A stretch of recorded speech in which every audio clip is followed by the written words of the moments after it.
E aí? Todos os prótons de hidrogênio do meu paciente vão se alinhar no sentido do campo magnético? Todos vão ficar apontando para o sentido norte? Primeiro, não. Não vão ser todos que vão se alinhar no sentido do norte do campo magnético.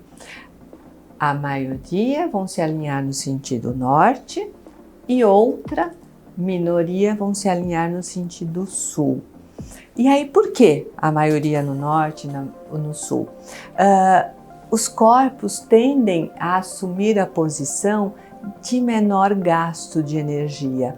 Então, ao se alinharem no sentido do campo positivo, eles vão assumir a posição de menor gasto de energia, como os nossos homenzinhos aqui. Por que eles não andam de ponta cabeça? Porque aqui há um gasto de energia muito maior do que aqui. Os nossos prótons de hidrogênio, a maioria se alinha no sentido positivo, que é o gasto de menor energia. Mas todos os prótons de hidrogênio do paciente vão se alinhar, então, na direção norte-sul? Não. Aí outro conceito importante de ressonância magnética, que quando nós formos trabalhar com relação sinal-ruído, com qualidade de imagem, essa informação é extremamente importante. Quanto maior a intensidade do campo magnético, maior a quantidade dos prótons de hidrogênio que vão ficar alinhados no sentido norte e sul. Então quer dizer que todos os prótons de hidrogênio não vão se alinhar? Exatamente. Não são todos. Vai depender do meu campo magnético.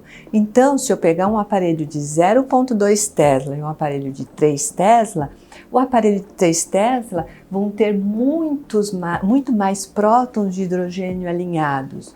Isso é importante? Toda a diferença. Por quê? Eu só vou conseguir trabalhar, eu só vou conseguir produzir imagem com os prótons de hidrogênio que se alinharam. Os que não se alinharam não vão produzir imagem para mim. Quanto mais prótons de hidrogênio alinhados, eu digo que eu vou ter mais soldadinhos trabalhando para produzir a imagem. Quanto maior a intensidade do meu campo magnético, mais prótons alinhados, mais soldadinhos trabalhando para produzir a imagem e, por consequência, quanto maior a intensidade do campo magnético, melhor a qualidade da minha imagem. E aí, lembra que eu comentei do movimento de precessão, que até o planeta Terra executa o movimento de precessão? O meu próton de hidrogênio, o próton de hidrogênio do meu paciente, quando submetido ao campo magnético, ele vai sim também executar o movimento de precessão no sentido do eixo do campo magnético.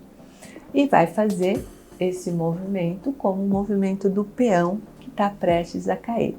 Então isso a gente chama de movimento de precessão do próton de hidrogênio. Importante saber isso? Com certeza que é importante saber isso. Por quê? Eu consigo definir a frequência de precessão. Frequência, ligando a tecla SAP, é a velocidade com que esse próton de hidrogênio vai ficar precessionando no sentido do campo magnético. Eu consigo aplicar uma fórmula, lógico que a gente não faz isso no nosso dia a dia, só para conhecimento. Eu consigo aplicar a equação de Larmor.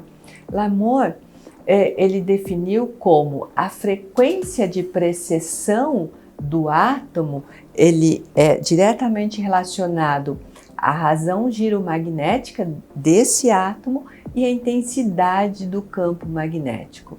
Sabendo que a gente usa o próton de hidrogênio, então a razão giromagnética já é conhecida, que é o próton de hidrogênio, então o que vai influenciar na frequência de precessão do nosso átomo de hidrogênio? A intensidade do campo magnético. Quanto maior a intensidade do campo, maior a frequência de precessão. Então, um próton de hidrogênio, quando submetido a um campo magnético de 1 Tesla, ele vai ter uma frequência de precessão de 42,58 alguma coisa megahertz. quando submetido a 1,5 Tesla, 63,87 alguma coisa megahertz. Isso é importante saber? Sim. Por quê? Lembra a sintonia? O meu próton de hidrogênio, ele tem que entrar em sintonia com o meu equipamento.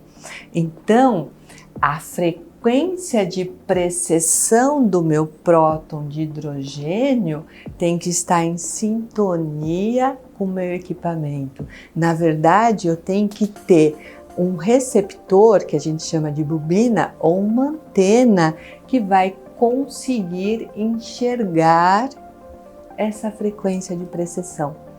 Dá para eu pegar uma bobina de um equipamento de 1 Tesla e colocar no de 1,5 e enxergar a frequência de precessão do átomo de hidrogênio? Não. Por que não? Eles não estão em mesma sintonia. Tem que haver essa sintonia para que a gente consiga enxergar esse próton de hidrogênio.